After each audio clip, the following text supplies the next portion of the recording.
Well, if you're a keen gardener like me, you'll have been frustrated by the amount of rain that has resulted in rotten seedlings and slugs, which brings me to Light Science Technologies. Now, this is the company that may have the answer for food production throughout the year, irrespective of the seasons and the rain. It is AIM-listed, and I am delighted to be joined by the founder and the chief executive, Simon Deacon. So, Simon, global food security is just one of your initiatives. And before I talk about that, on a wholesale level, what is it that Light Science Technologies does? So, good morning, Sarah. So, Light Science Technologies Holdings has 3 companies within it in 3 different divisions. So, we are in Controlled Environment of Agriculture, CEA. We're in CEM with UK Circuits in Contract Electronics Manufacturing based in Manchester. And we're in the passive fire protection with Injecta Fire Barrier. So 3 very different markets, but have really key synergies. So within Light Science Technologies, we have 2 companies in the CEA market, Tomtech and Light Science. And what we do there is provide technology into this sector. And this really what connects all of the group companies up. And that technology is lighting, energy efficient lighting in LEDs, which create a recipe of light for different crop types. We also have sensors, so hardware sensors. We're collecting data, real-time data out in the controlled environment, so you know what your crops are doing and how they're reacting, if it be to sunlight, if it be to the soil, or if they're being grown in water, what's required, and if they've got disease. This all goes back to some software system that is our own software, which you can control on an app.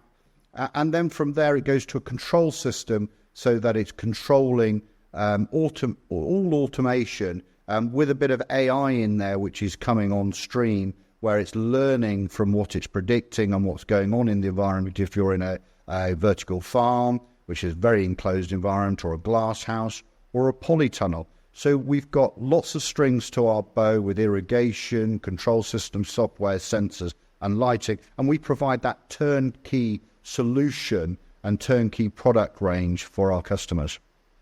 Okay, so thank you for outlining the synergies, because on paper I was thinking that all the businesses were quite disparate. So across the portfolio, which is providing the low-hanging fruit in terms of customer take-up and cash generation? It's been quite interesting, Sarah, because in the last 18 months, we've had a few difficulties with the energy crisis which has come on. So the controlled environment of agriculture became quite slow in certain parts of the country. So the low-hanging fruit's been very much in the contract electronics manufacturing side. This is a business that UK Circuit's been going 25 years. And we've been in various markets, from pest control to drone, making parts for drones, military applications, as well as audio, lighting, sensors for oil and gas industry. So that business has been very steady and have been a big backbone to our group of businesses. But more recently, and we've seen quite a change in the last 6 months, the passive fire protection has got a huge market with a £50 billion market in the UK. And there's a lot of buildings which need work doing on them to make them fire safe. And you would have seen in the press a lot of people who can't get mortgages, can't sell their property, can't get insurance. And so we're managing to put the barrier protection, the technology into these buildings to save the removal of the facade, which is really important because it's a cost saving. It saves in time, but also in money, which means the occupancy can get mortgages, they can sell their properties, and they can get insurance, which is really important to these people in high who are living in high buildings, tall buildings. So there's over 11,000 tall buildings at a risk. And there's over 33,000 buildings in the country which need this remedial work doing on them. So there's around 20 years worth of work. And we're also looking to put our sensor technology within the cavity so that you can detect fire earlier rather than it being within the building. You can protect it within the cavity of the building, which we think is really important for any occupant who might be in the building. So we're seeing the passive fire being a low-hanging fruit for us, but also the controlled environment agriculture. We've seen an awful lot of inquiries which were right-shifted in 18 months ago come back on stream worldwide, and we set up a distribution network so that we could get our company name and our products global through people who are working within those countries. And we're focusing on Australia, New Zealand, Middle East, South Africa, which we signed up more recently, and the Americas market. And we see those as the biggest growing markets for our product range. And that also has over a £30 billion market, because food security is really important to us all globally. We've got a new administration. You're aware of that. Is now the time to lobby the Labour government to tell them about these initiatives, particularly the ones that impact high-rise buildings? Oh, definitely. I think it's so important that we overcome these fire protection needs. After the awful disaster of Grenfell, we need to speed up the progress throughout the country, and the housing minister certainly needs to jump on this quickly. We've seen the Fire Safety Act come in and the Building Safety Act come in, and how they're policing it, which is really important. But now we need to see more buildings getting the required fire safety and the barrier in with the Injecta fire barrier that we provide. And it is a good solution which can be fitted very easily without any disturbance. So the occupancies don't need to leave the building. It's all done from the outside of the building with either scaffolding or cherry pickers, lifts. And so a lot of less disturbance than you might think to make a building safe. So are there any other companies that do what Light Science Technologies do? And if so, what is your key differentiator? In the controlled environment agriculture, we do have competition, but what we find is the competition are either providing just lights, and so they're only manufacturing lights and a recipe of light. Our real key part for us in our product range is that we can recycle our light, but also reuse our product. So when it comes to the end of its life, we can change the innards of the light, which is really important. We've got our own manufacturing facility up in Manchester, as I mentioned, in CEM, so we can change there. But we also manufacture sensors, software, irrigation and control systems. And this is really where our uniqueness comes from compared to our competitors. We're providing a turnkey solution for any vertical farm, for any polytunnel or glass house globally. And that really sets us apart. We can provide that turnkey solution so you can grow crops all year round. You can get higher yields for less cost. So what's your business model for your own growth? Build the business and spin off elements, or buy and build with bolt-on acquisitions? Really two parts. We've been organically growing up to the end of last year, where we did 2 acquisitions last year. One in the CEA market with Tomtec, a over 30-year-old business with a wealth of experience doing numerous products and projects in the UK, Ireland, and also South Africa. But also we bought and did the acquisition of Injecta fire barrier in a totally new market for us, passive fire protection, but putting our technology into that market. So we want to continue organically growing, but also by acquisitions in all market sectors, CEM, CEA, and passive fire protection.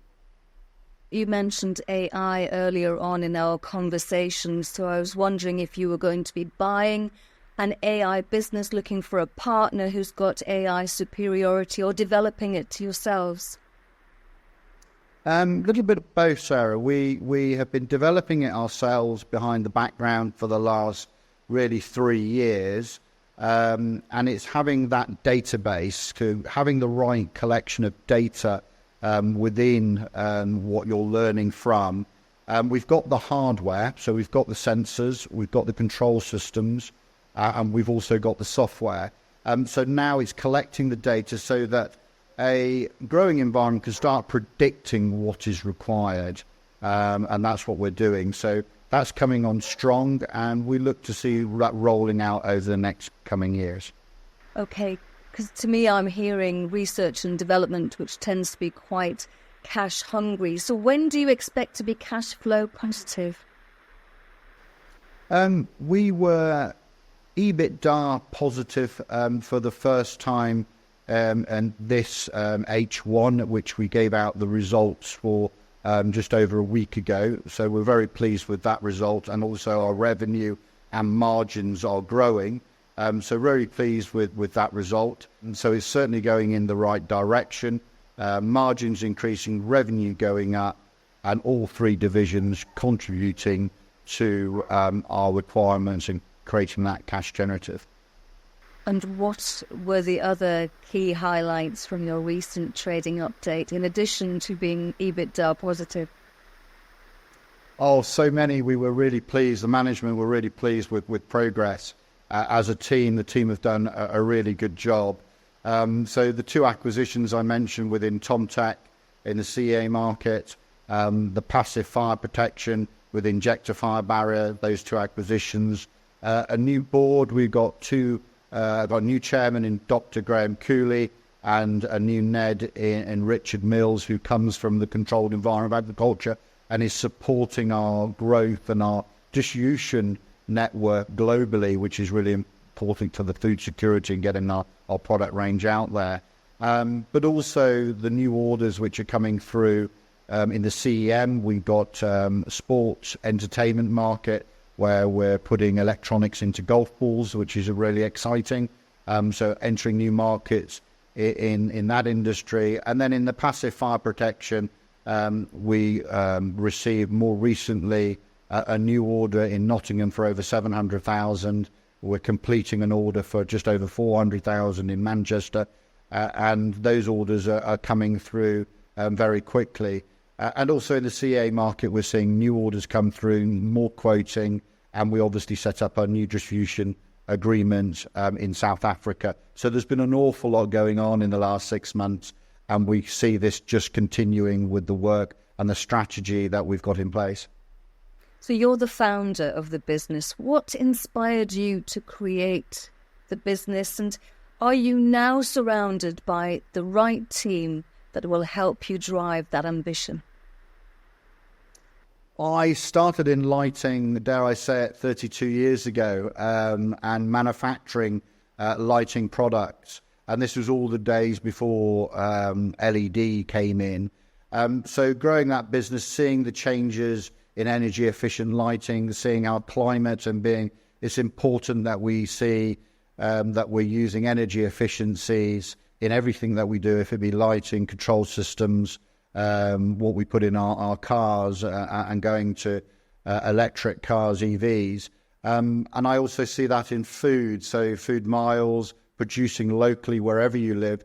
And each country's got their own issues, and it might not just be due to weather. It can be due with insects attacking crops, not having the right soil and nutrients in the soil due to over farming, or not having enough land to grow in. So what we're seeing is that it's really important to continue that drive as food security and the extreme weather patterns that we have globally, that we can provide the tech for it.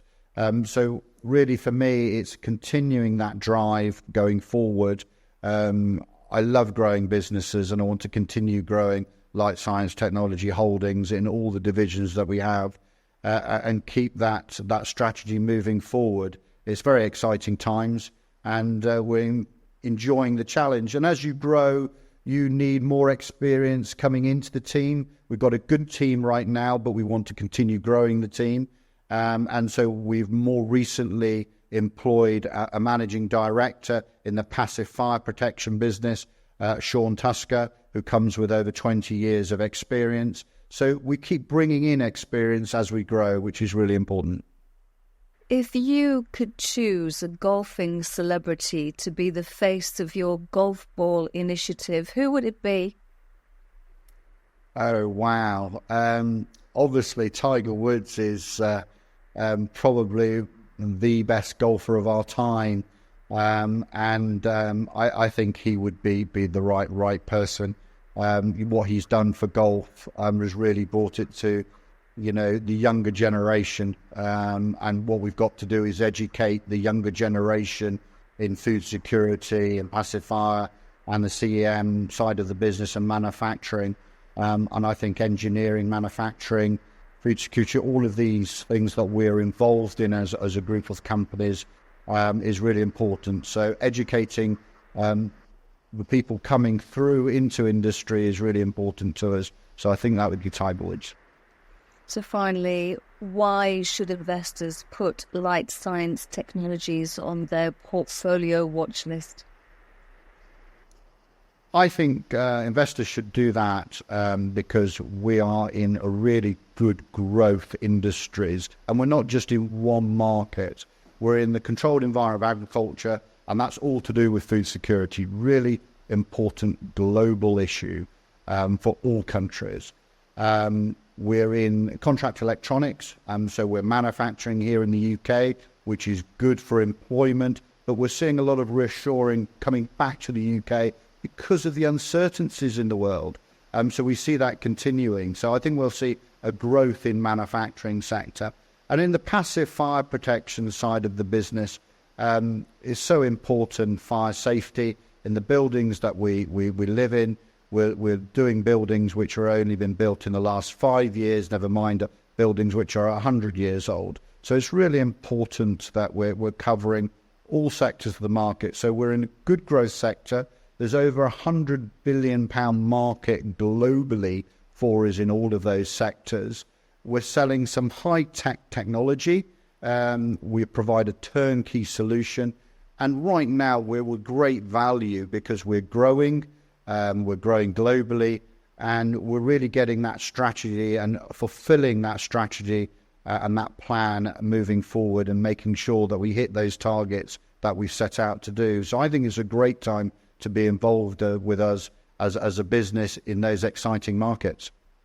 Simon Deacon, thank you very much. And Tiger Woods, if you're watching, I'll make an introduction to Simon. Thank you.